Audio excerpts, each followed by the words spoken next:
It's not a bird, it's not a plane, it's Superhero Slate. It's a modern podcast where we talk about everything that's great, like movies, TV, superheroes. It's Superhero Slate. Oh, yeah. Hello, everyone, and welcome to Superhero Slate, the show where we run down the latest superhero entertainment news. We love TV, movies, and superheroes, so let's talk it all out. My name is Chris Dillard. And my name is Mike Royer. And this week, we're preparing to end Marvel's Phase 4 with the release of Black Panther Wakanda Forever, Mike. Shutting that book, putting it on the shelf. We were talking for sure. We are so hyped. We can't even see straight for this. So we're gonna keep that focus. Stargirl is ending on the CW with season 3. Yes. If anybody was watching this show, I would just be curious to know. Well, yeah. I know people were watching it, but yeah. Nobody really talks about those CW shows anymore, do they? No. Well, we'll talk a little bit. There's some news came today. It's not in the notes, but we'll talk about it when we get to this. I got something for you here. The Sandman is confirmed for more episodes for those waiting in the wings, watching.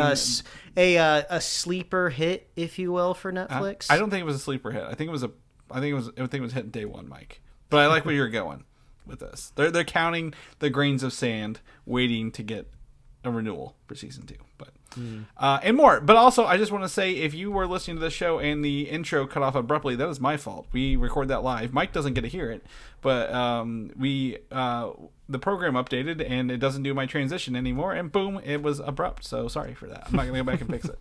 You're gonna have to put up with it for today. Yeah.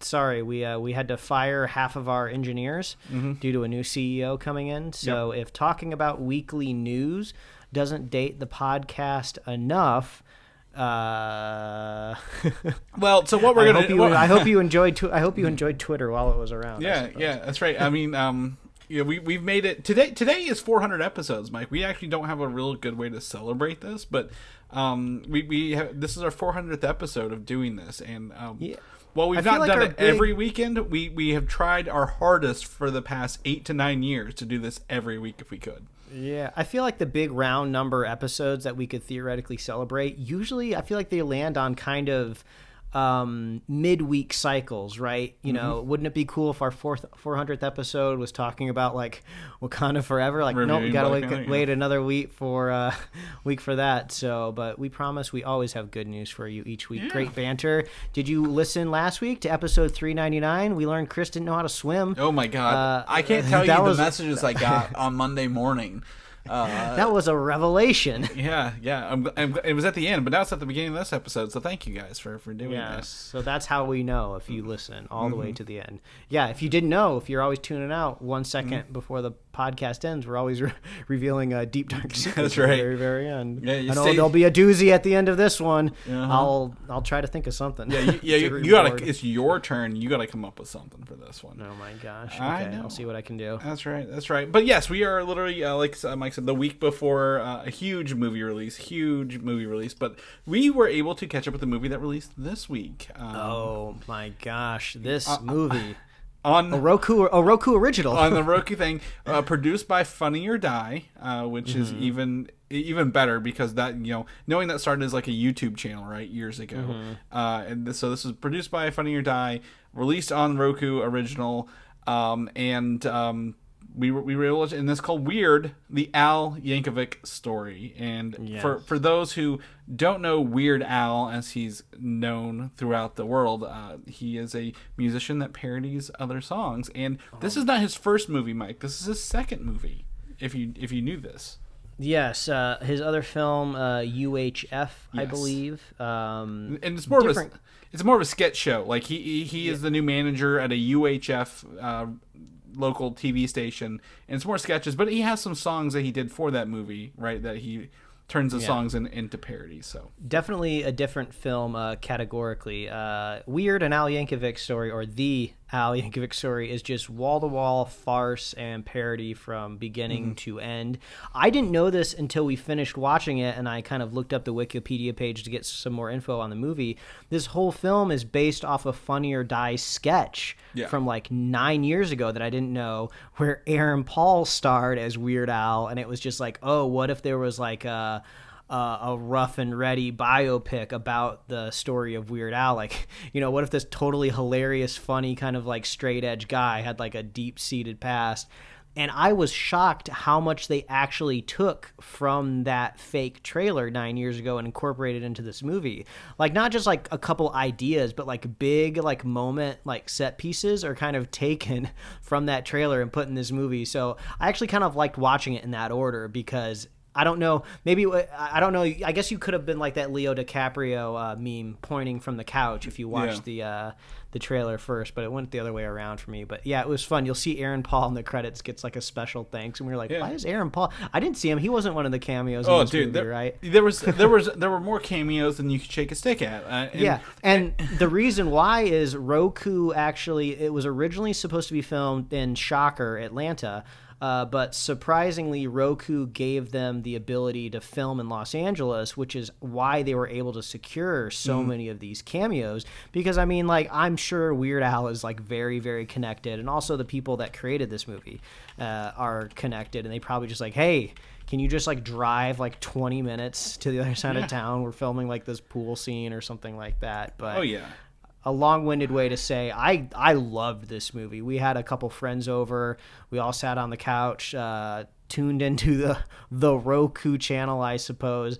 And you can watch this if you don't have a Roku stick or a Roku TV. There's like I think a web link out there somewhere that will just take you to like a Roku website where you can watch it. Someone asked Weird Al on Twitter, hey, I live in Australia, where can I watch this? And he's like, hey, don't worry, Roku's working on reading there. If you have a VPN, you can probably find a torrent in capital letters of information on how to watch this movie. And I'm like, he's telling people, he's like, get just pirate it. I don't care. Because he's like incredibly successful. He doesn't really care. I'm sure he wants the movie to do good, obviously, but like all things considered, Weird Al is like set for an eternity. So he's just doing this as a pleasure project.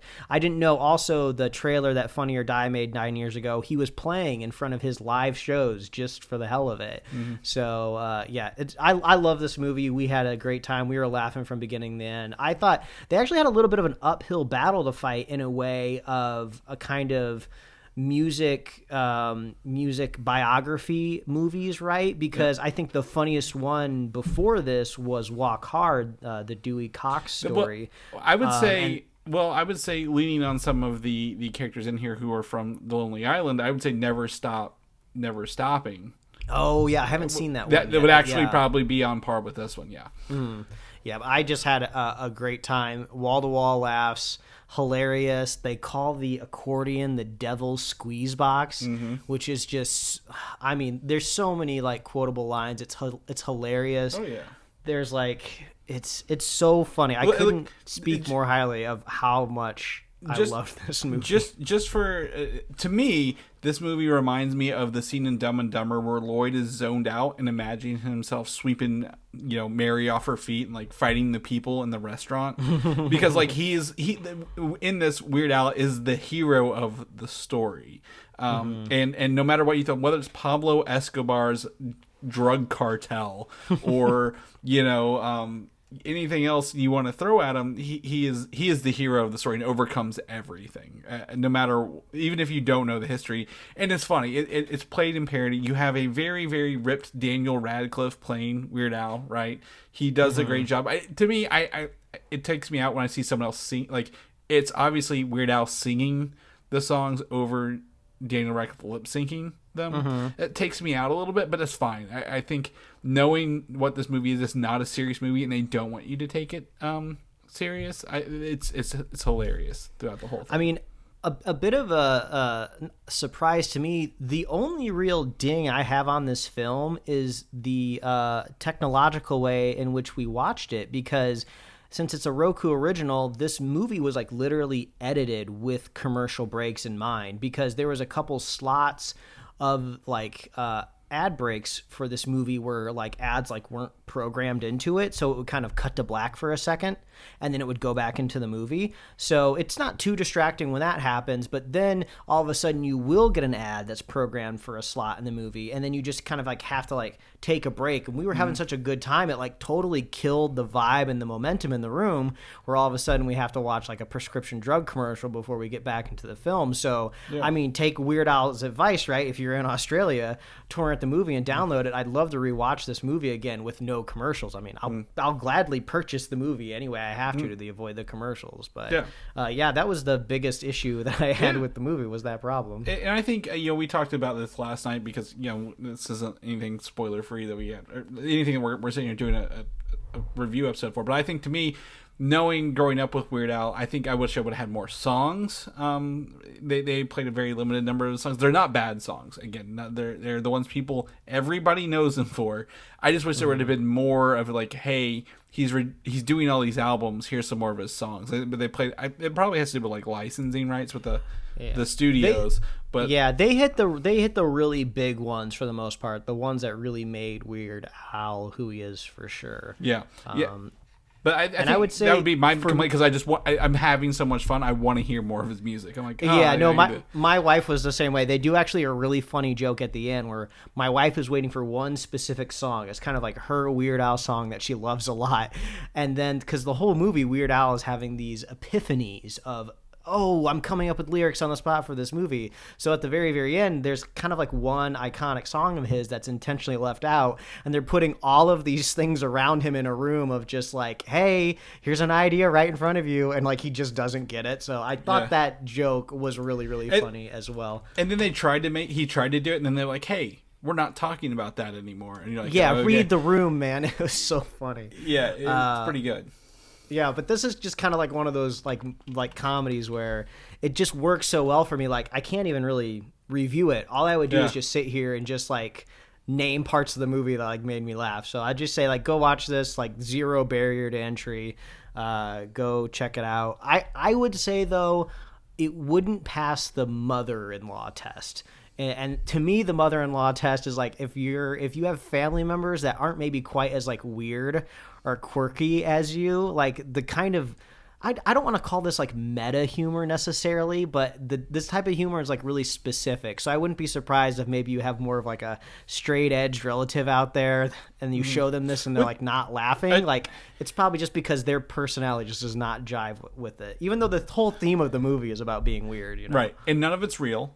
Just so anyone, this is, like you said, this is not a biographical film. So my wife is like, is that true? I'm like, no. Don't listen. Don't listen to Chris. Every single word in this movie is absolutely true. Shut up, Mike. But one of the great to me, I also would say this is akin to like a MacGruber, right? Like I was like, this definitely feels like a MacGruber where everybody's in on it. Everybody knows what's happening in this movie, and is playing for that. So 100% agree. I mean, it's even better.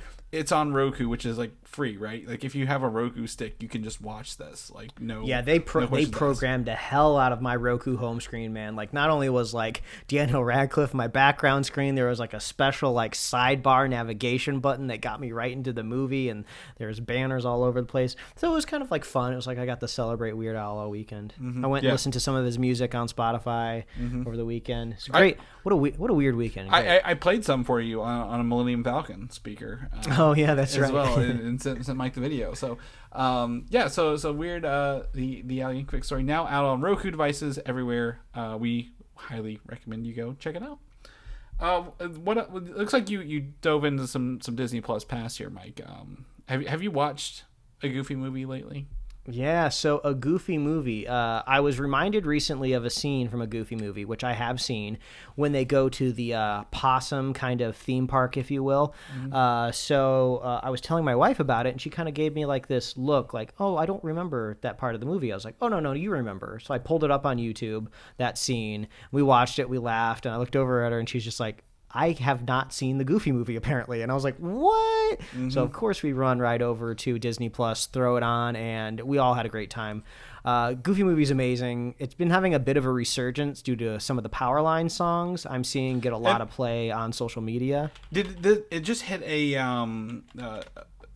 I guess an anniversary. Yeah, there was an anniversary recently. I think it was, and there's another one coming up soon. So it is kind of in that anniversary mode. So people are looking back on it as well. And the great thing about a Goofy movie, since it's been so long since I've seen it, I've said this before on the podcast, but when I was younger, when I was a kid, I hated music in my movies, like especially musical numbers.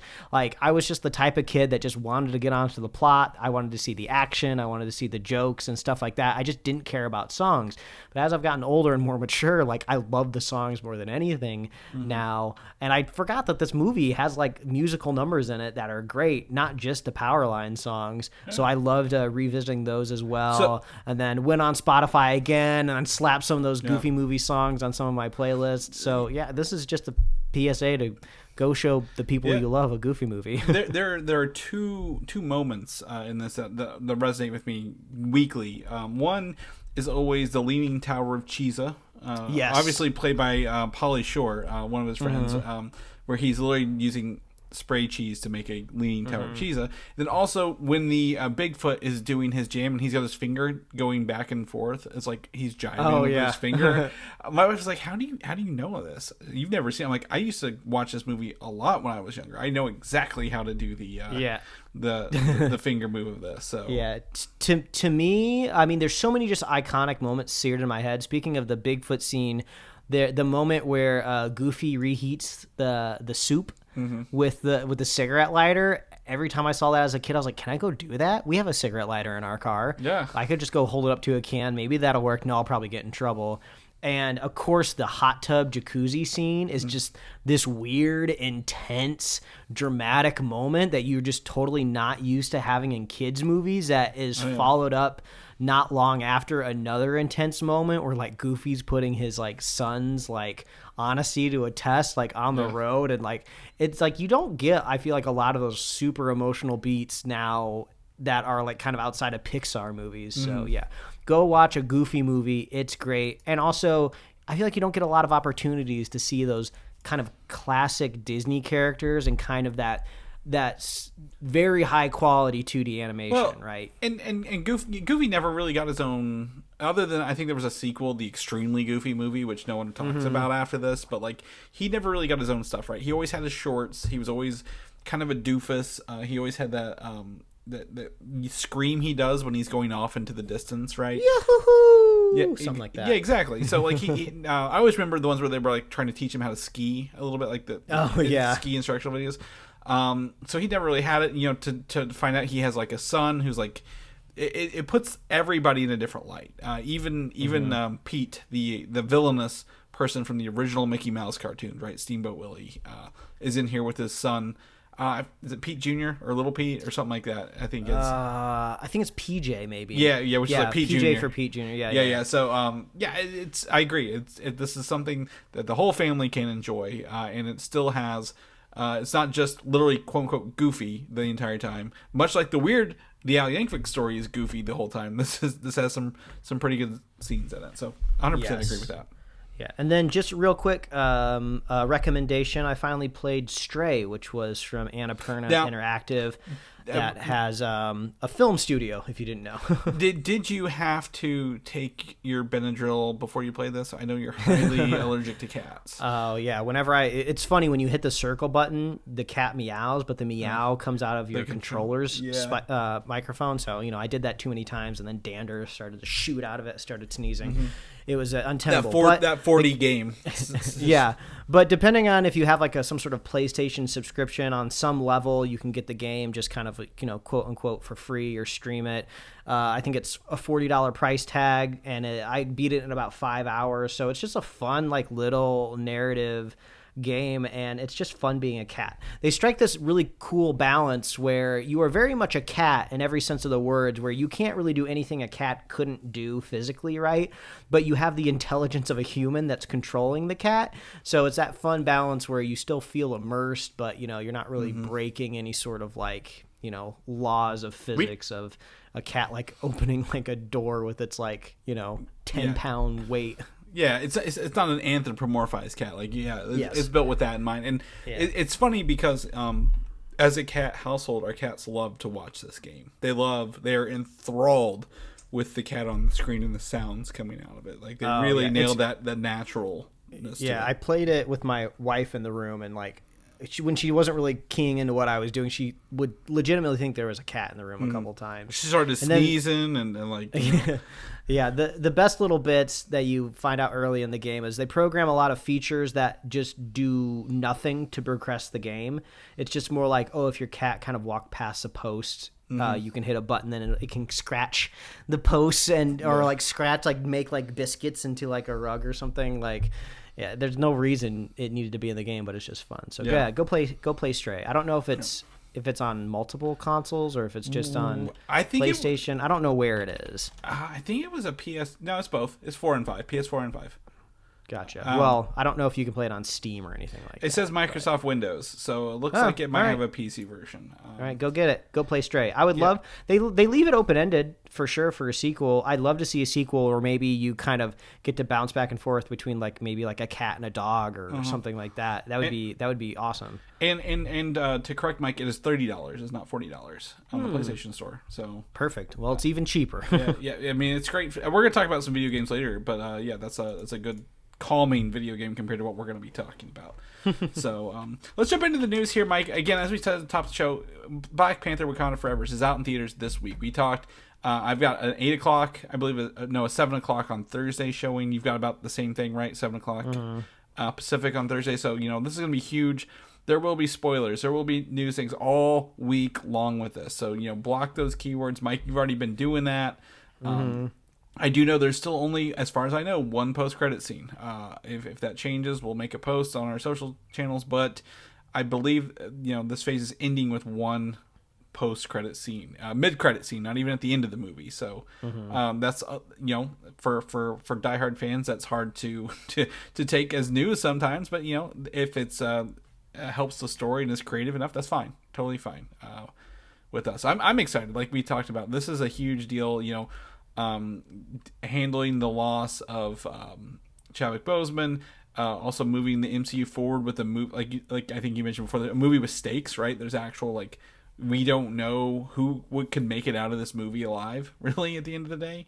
I need to check in and see if people are still doing the thing where we're wearing white to the theater, that to kind of mourn mourn the loss of Chadwick. So I don't know if that's still This is the first I've heard it.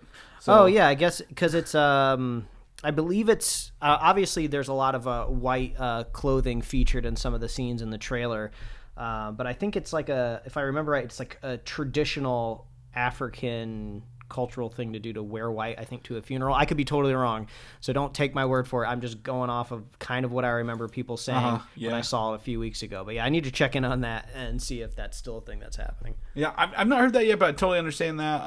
I think it's if this will be the next. There's 2 big movies left this year, right? This one and Avatar: The Way of Water. So I think this is going to be a huge movie. Get your tickets if you can. I know. I just think this is going to be awesome. I have high hopes.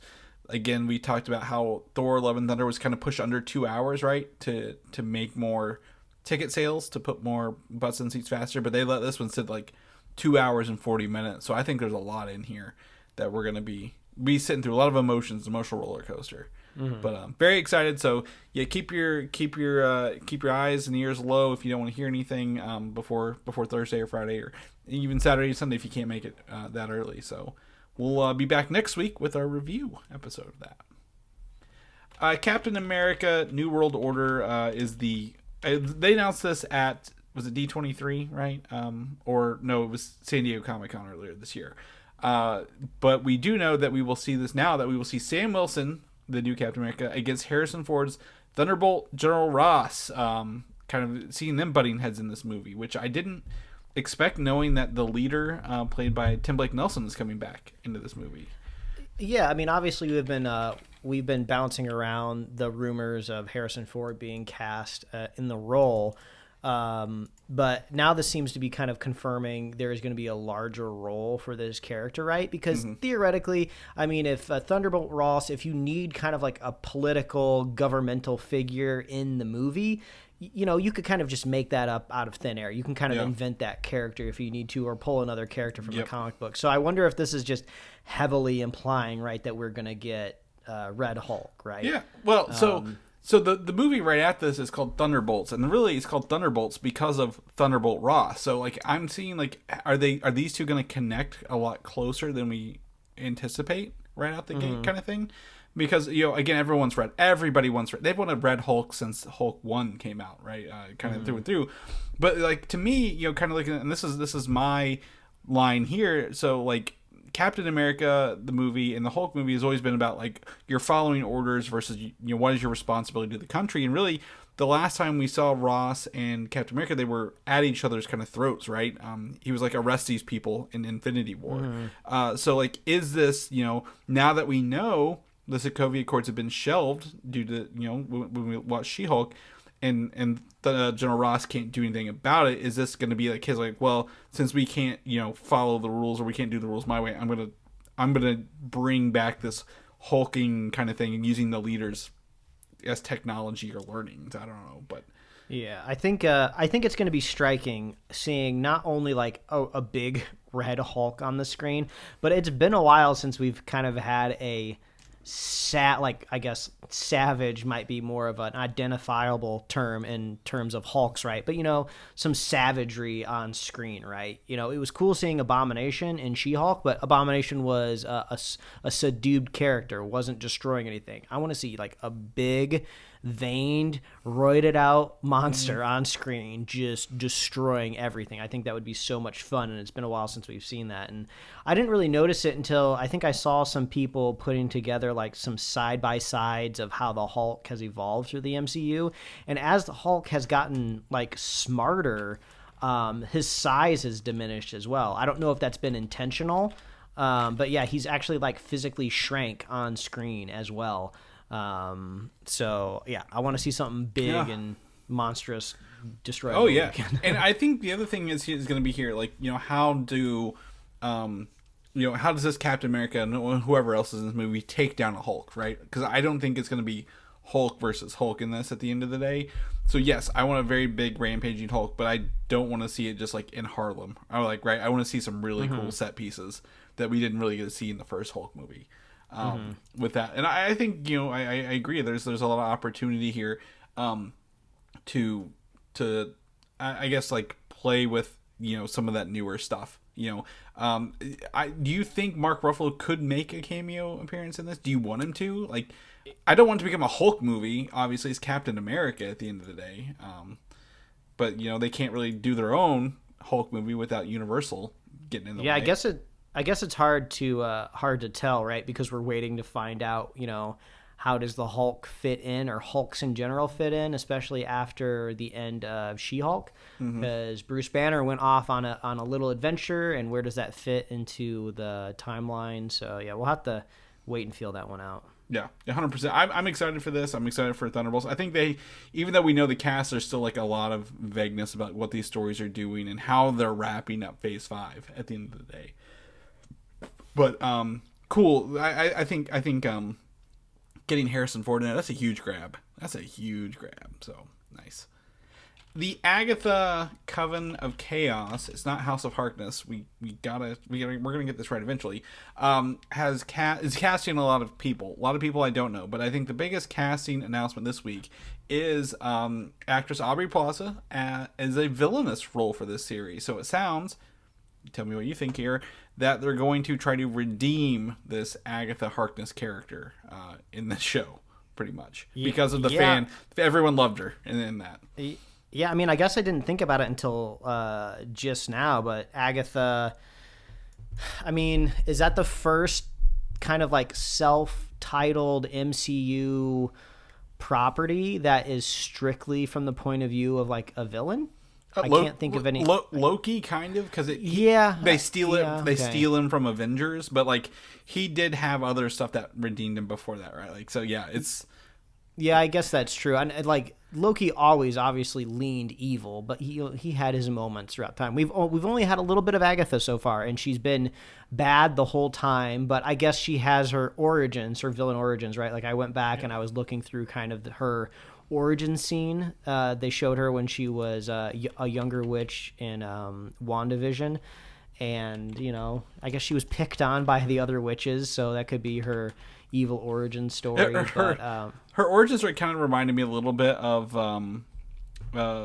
what's that movie? Oh, I just lost it. With the three sisters that just had Hocus Pocus. Oh, yeah, Hocus Pocus. Because we watched that for Halloween. I'm like, this kind of looks a little bit like Hocus Pocus. But yeah, it's just like when you're in the flashback scenes of that movie, like, oh, and the next forest over is Agatha getting tortured. Yeah. You know, when all this witch activity's happening. Yeah, exactly. But yeah, I dare say, yeah, 100%. I think, yeah, like we have a little bit of a background, but like, who is Aubrey another witch, right? Is it another witch from another, like, I guess, coven who's like, look, you went down this dark hole road, that's stupid. Why didn't you stay with us and get better dark magic? I guess I don't know.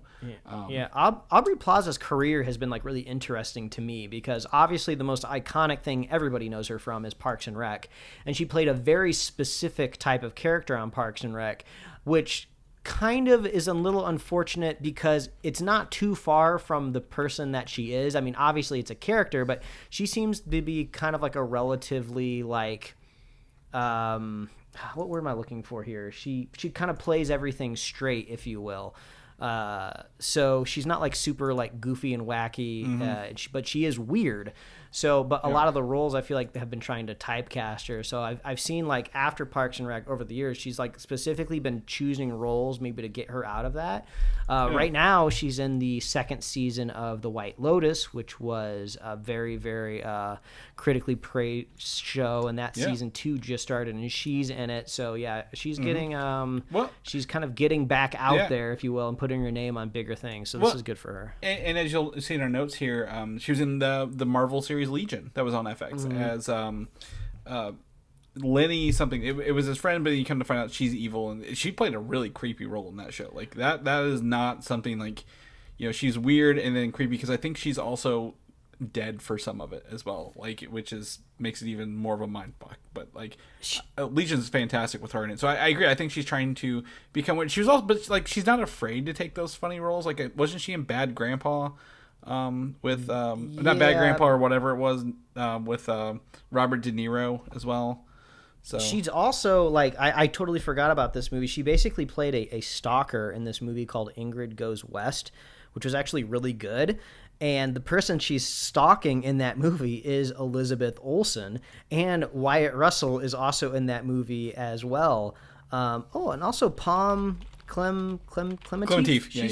She's in the film too. Yeah, so yeah, there's a lot of, so I feel like the chemistry for her in the MCU might be really strong as well to bring her in. So, this is good for her. This is great. Hope she gets paid. Yeah, I think I'm sure she will. I mean, I'm sure she's got an outstanding rep who's going to pull her into that. But I think, you know, again, a lot of people in Legion, the main actress in Prey was one of the main actresses in Legion, right?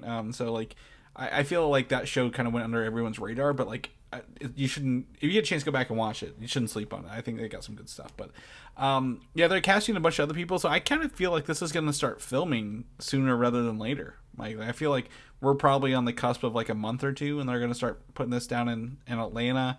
Would be my guess, because, you know, Blade isn't filming right now, so they probably got some open studio space for that. So yeah, I think we'll be getting this next year. Now the question is, with this and the Vision spin-off, the 2 spin-offs from one show, do you think we'll get any flashbacks or any appearance of Elizabeth Olsen in this? Oh, I mean, that's a good question. Yeah, because I mean, that was the last time we saw her. She was under the spell of Elizabeth Olsen, so we'll see if that still holds if she died at the end of that. So yeah, we'll keep you guys posted as more of this comes out. It sounds pretty fun. Wonder Man, the show we talked about a little bit. They've cast, or I'm pretty sure they've confirmed through Deadline or THR that the actor, I can't think of, from Yahya Abdul Mateen II. I can't say his name. I need to go watch a YouTube video to say his name.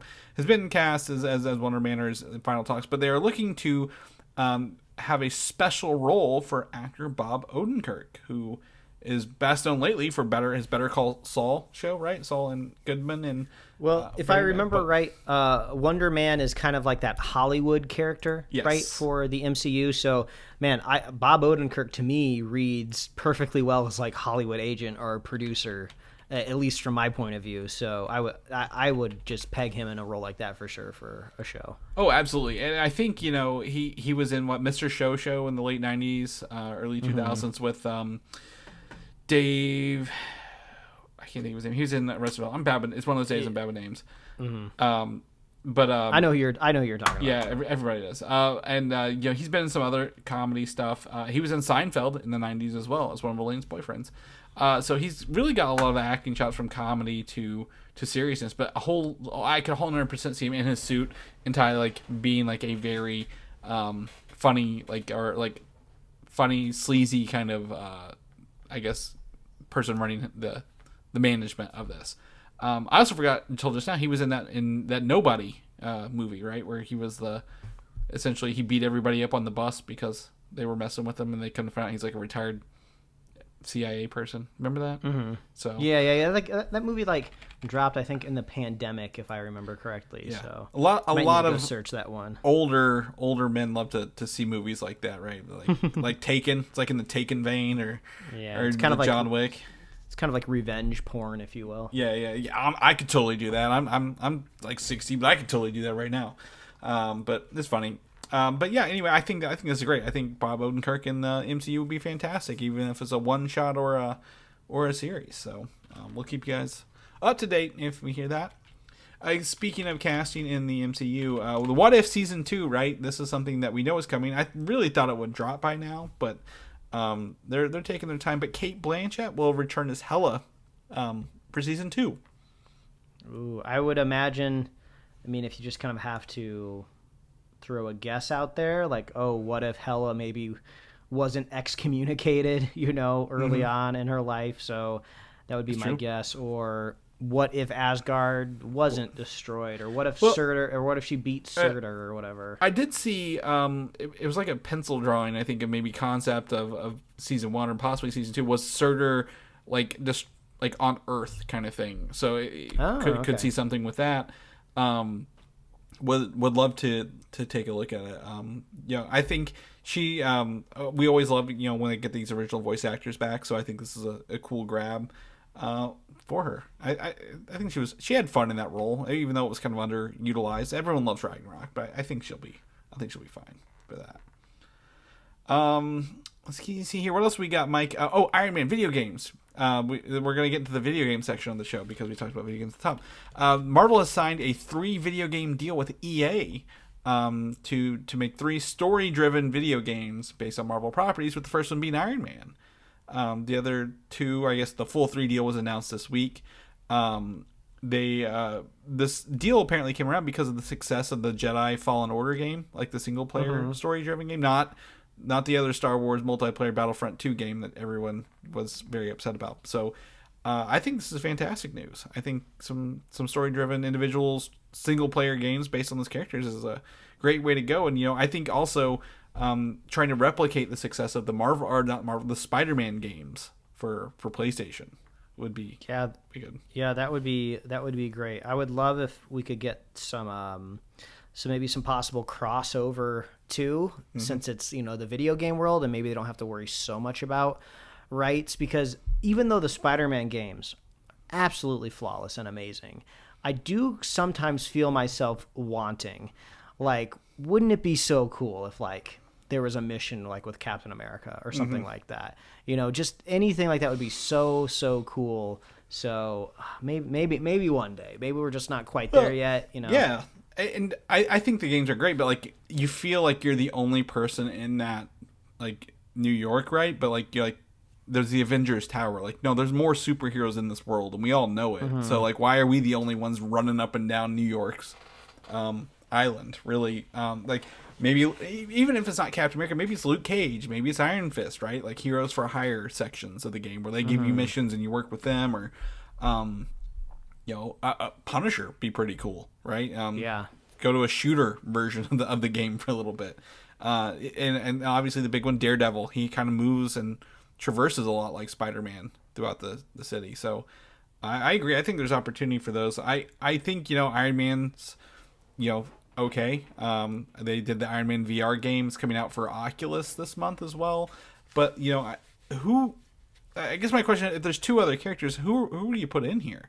Like, I guess, I don't want an Iron Man, Captain America, and Thor games. Those aren't really reaching out to me, right? Yeah, and we kind of already have that Captain America, Black Panther-esque game in development from, I don't remember what that studio was. Yeah, it's the chick who did the Uncharted games, but yes. Yeah, and then we also have a Guardians of the Galaxy game that's already out there. So, I guess just take your pick of whoever else is left. Who knows? Maybe it could even be like a Moon Knight game. I don't know. Yeah. I think there's opportunity for another Hulk game. Ultimate Destruction was really fun. I can imagine being able to destroy a lot of stuff. I would imagine if it's EA, as big of a studio that they are going to be using a double A tier character for sure in whatever it is. Oh yeah, 100%. I think I'd even go so far as say triple A, Mike. I guess that's not enough A's for video games. Yeah, no. I think there's opportunity to just pick a huge character, but also at the same time, I know what's that? The Suicide Squad game coming out, right? A single player. Mm-hmm. It's not multiplayer, but maybe it's a team of characters. Could be. Maybe it's a goofy ass West Coast Avengers or the Great Lakes Avengers. Somebody like Squirrel Girls on your team, kind of thing, and they're using stuff like that. So, we'll keep you guys posted. But I think this is good news, to get those single player games out of the way. Did you ever finish Jedi Fallen Order yet? I did not. Okay. Still, I highly recommend it. I think also with the new consoles, Mike, it's PS5 enhanced, so you'd be able to get some good stuff out of it. And another game that's coming out this week, God of War Ragnarok. Now, there are characters from this you may know. Thor, Odin, people in Norse mythology you've heard from the Marvel stuff. These are not the same characters. These are very different. But the God of War games, they've been going on for years, right? PS2, I think, had the first God of War, and PS3. I picked up my first God of War in 2018 on the PS4. Absolutely loved it. Very story-driven, very action-packed. This one is the sequel and the finishing of the Norse mythology, so they're only doing 2 instead of 3. And it is finally coming out this week. Now, here's the fun fact for people who may not have been able to luck into a new console yet. This is a PS4 game, first and foremost, and they have taken a bunch of enhancements to make it look good and run at 4K and play fantastic on the PS5. So if you're worried you need a new console to get the most out of this, you don't. It was built for PlayStation 4, and I think that's fantastic. They've really gone kind of dark on this sequel because the people were harassing the developers for hey, when's it coming out? You're going to delay it, so and so forth. The guy ran into was no, we're just not going to tell you anything now until it comes out. But there was a new commercial this week that came out and had Ben Stiller dressed up as a Kratos for okay. it. It was like dad, I guess video game dads or dads with kids who have histories or something like that. It's pretty funny. So, but yeah, I'm excited for this game to finally hit and have again another single player story focused game with all these characters along the way.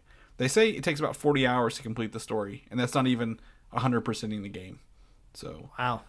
If you're looking for a time suck, this is it. Did you end up playing the first one yet or not? I always ask you. I think it's always no. I haven't, but I have a PlayStation Plus Premium or whatever, so I wouldn't be surprised if maybe that first one's on there. I think it's actually included with the regular PlayStation Plus if you have a PS5. It's one of the backwards catalog ones, so highly recommend it.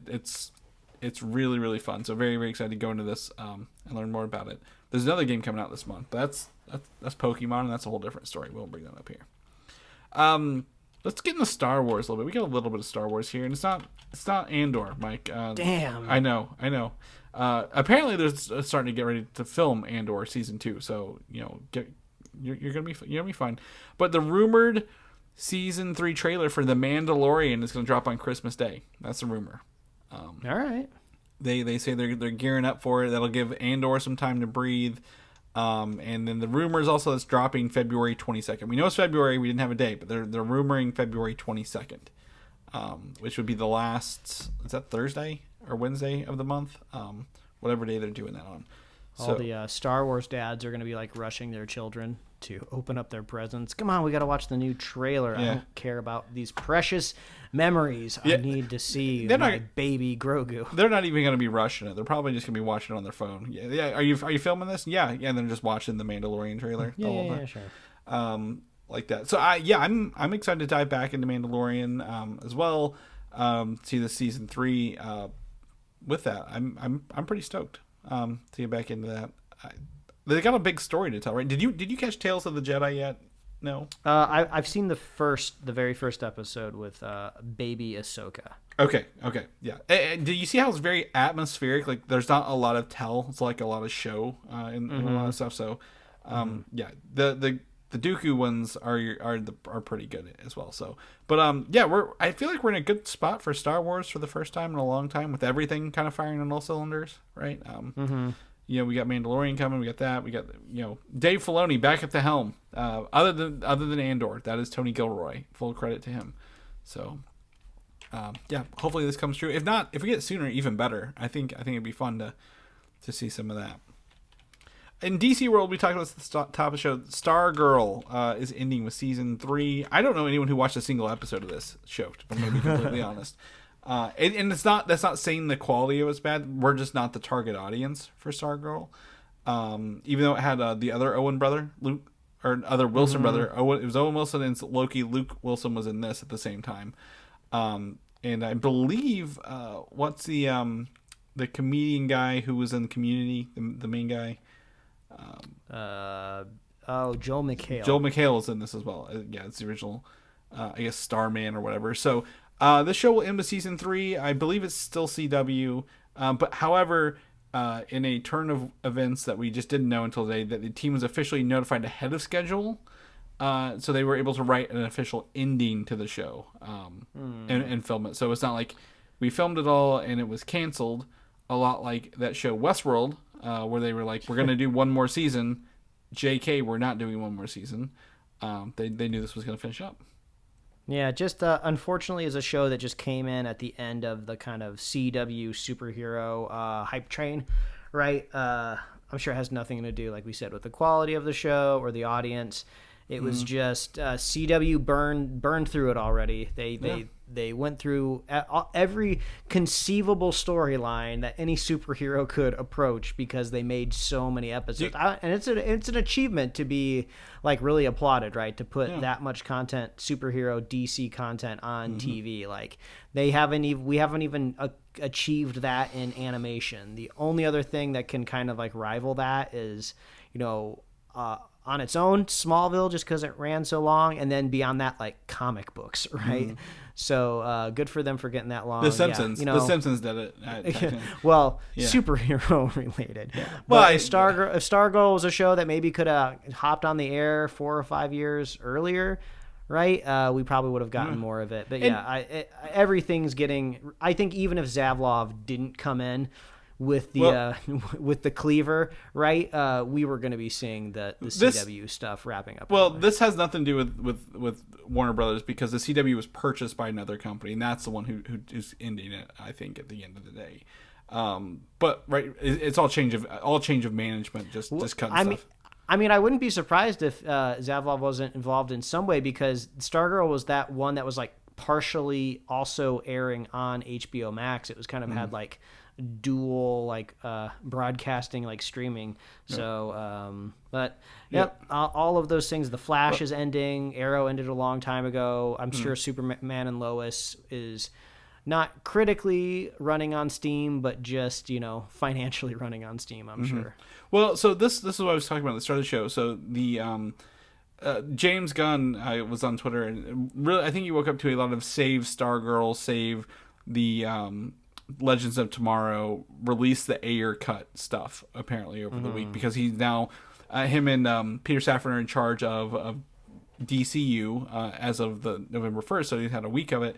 And he was like, we're really focusing on moving forward with the DCU and telling interconnected one big story, which is Marvel's method, right? And I don't think he's like, maybe we could work some in, but I don't see any hope for any of this other stuff in the past happening are moving forward with us, kind of thing.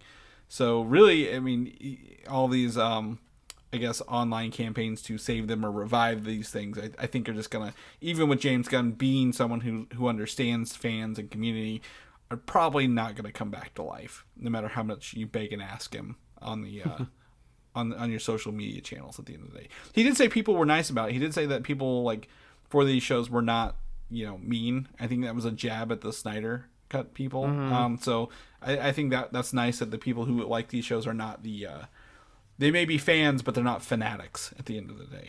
So, so Stargirl, wrap it up. Superman and Lois is like maybe the only show left after this. Except for that, we talked about that show with the guy who's supposed to be Green Lantern on Arrow, the Diggle show. I forgot we talked about that. Yeah, so we'll see if that even sees the light of day at this. The Avatar, The Way of Water trailer finally hit. The new one, the actual trailer, not the here's a pretty showcase of visuals. This actually has like dialogue and movement in this trailer. It was released this week, Mike, and I knew it came out, but you sent it over. I was waiting to watch it on my theater screen at the what did you take out of this? It was just intense. Yeah. I mean, like they are throwing everything at us to get us hyped for Avatar again.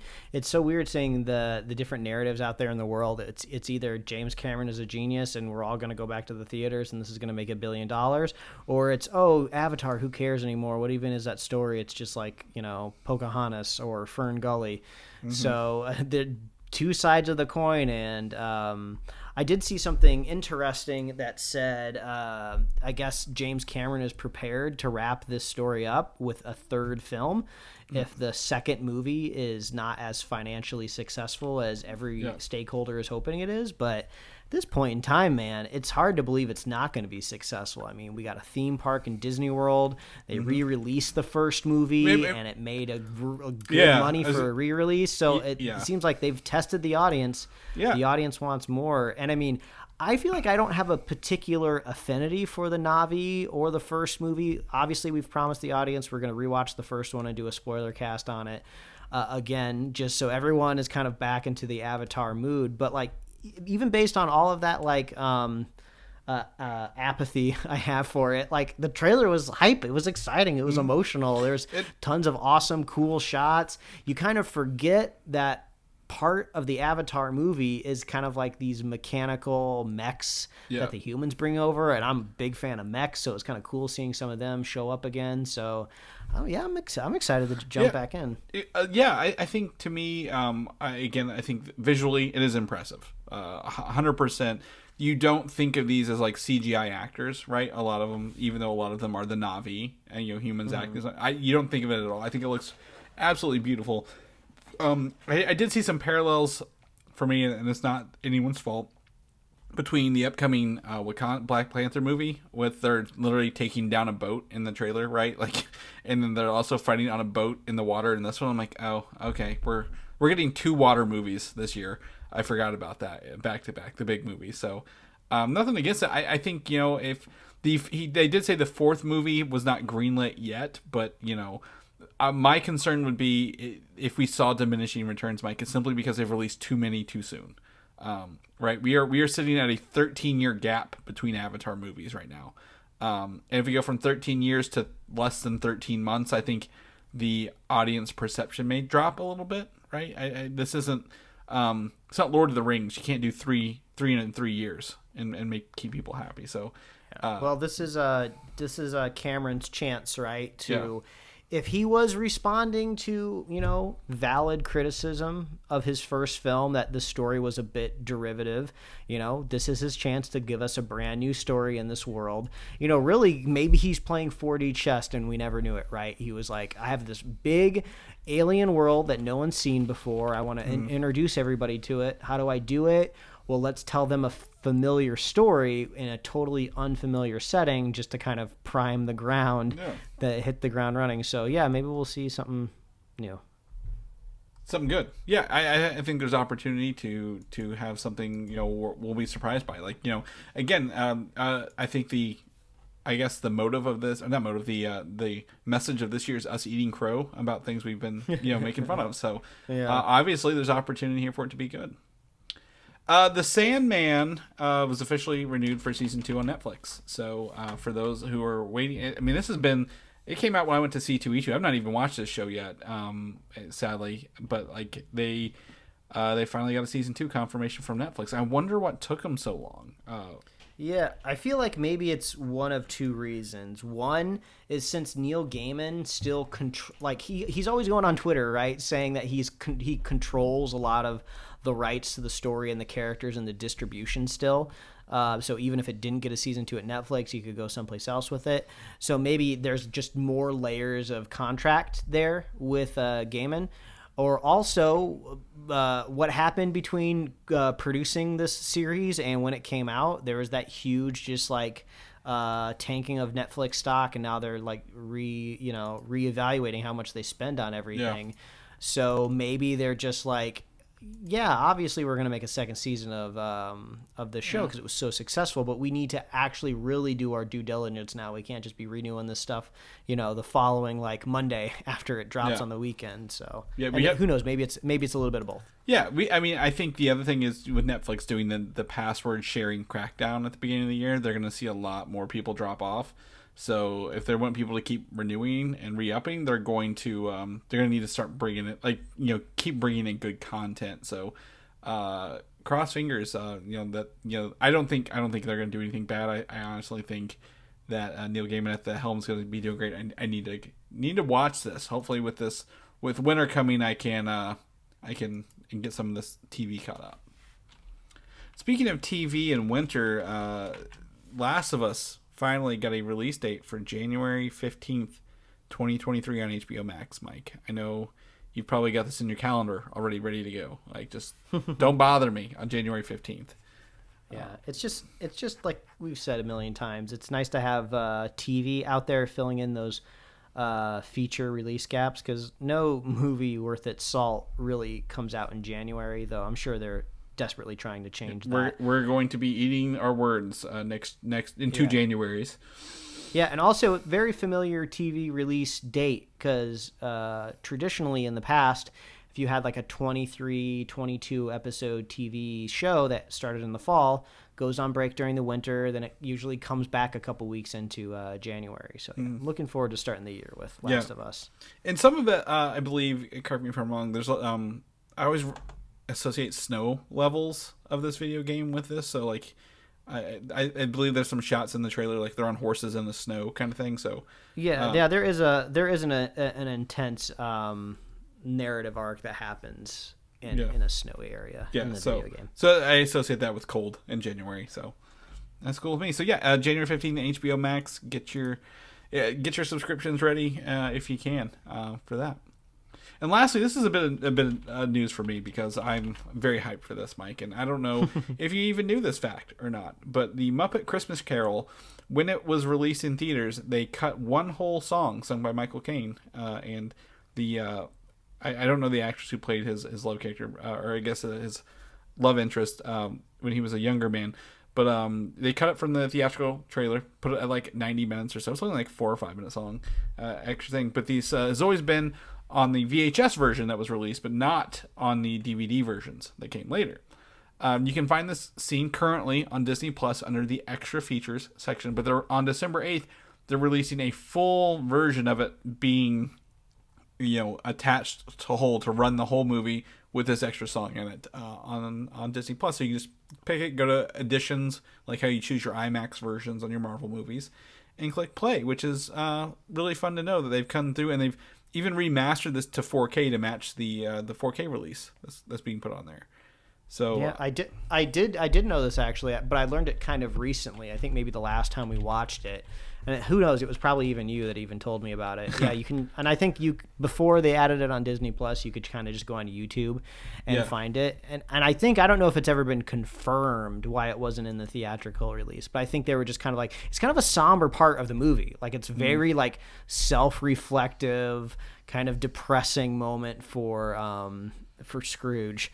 So I guess prepare prepare yourself. It's not like you're gonna cry. No, anything, not but if you're looking for the full Muppet experience as because it's Jim Henson's son, right? Brian that Henson directed the film. Yeah. If you want the full movie that was his son intended, you gotta watch the sappy part. Yeah, the sappy song. Yeah, and really, it's a Christmas Carol. It's all the song is about Scrooge obsessing over money rather than his family.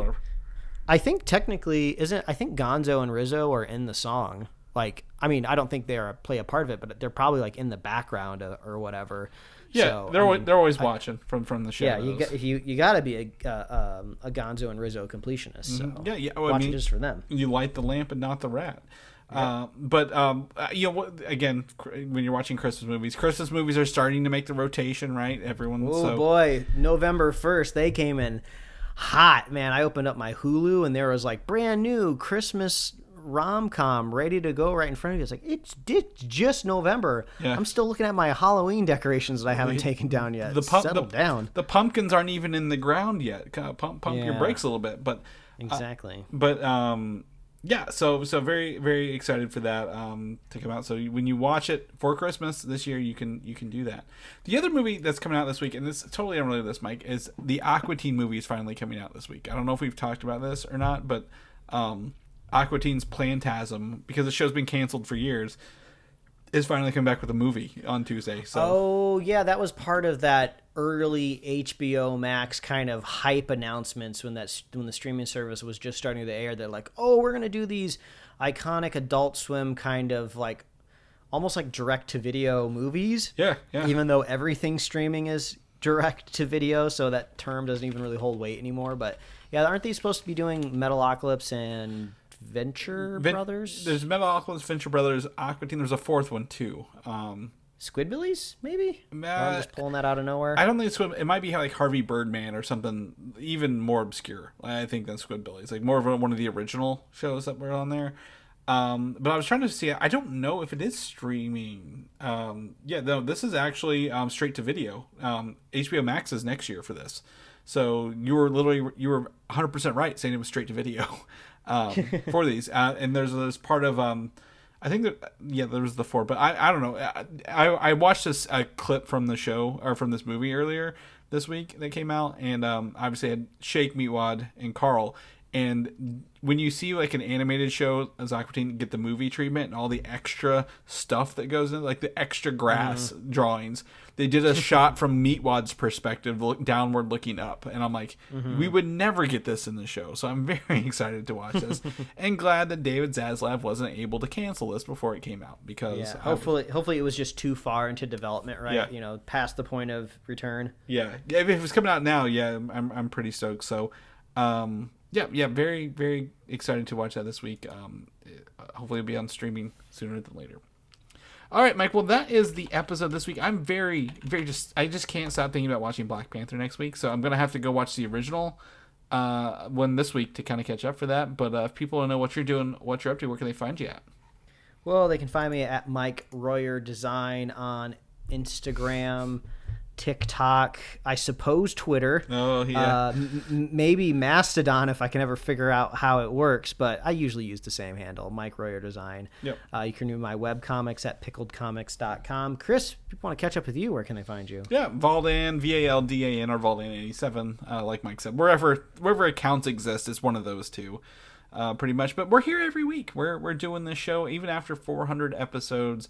We've got a quote unquote job security with all these release dates coming out. With James Gunn taking over the DCU, Mike, that might extend it out a little farther even before we want to quit from the bad quality. But if people know more about the show, where they can get ready to listen to our Black Panther Wakanda Forever review episode, where can they get all that good information at? All they got to do is head on over to superheroslate.com. That's the best place to find all the avenues we host our show and to get our awesome show notes. So if you want to link to that new Avatar trailer, we got that right there in the show notes. We also have a nice upcoming release calendar on our website. If you're ever getting lost in the release of all of the things that we talk about, head on over there at superheroslate.com. Find us on Apple Podcasts, YouTube, Spotify, wherever else you love to listen to fine podcasts. Like us on Facebook. Follow us on Twitter, maybe. I'm still like trying to future-proof myself of maybe this platform doesn't exist in a week. We are not paying to get verified. I don't care. I people have asked me, are you guys going to get? No, we don't care. We don't care enough on Twitter to get verified. Yeah, I mean, and honestly, the best way to interact with the show is just with me and Chris directly. Yeah. Any sort of like Superhero Slate, social handle is kind of basically just there for posterity. So yeah, just find us. Connect with us directly. And you can get merch at superheroslate.com/store. We love hearing from our fans. We love hearing from you. Superfan Jim reached out asking if we were going to be reviewing the Weird Al show at the top of the show. And boy, did we. Huge recommendation. If you liked the Weird movie, let us know. We love to hear from you. And let us know maybe what you think of Black Panther Wakanda Forever, spoiler free. Maybe wait until like into the weekend, right? Yeah. Send it on over. Let us know what you thought of it. And if you want to be a super fan of the show, all you got to do is share the show with a friend, share the show with a buddy. We'll be here every week, folks. That's right. We'll catch you guys next week. Bye. Thanks for listening, and don't forget to subscribe.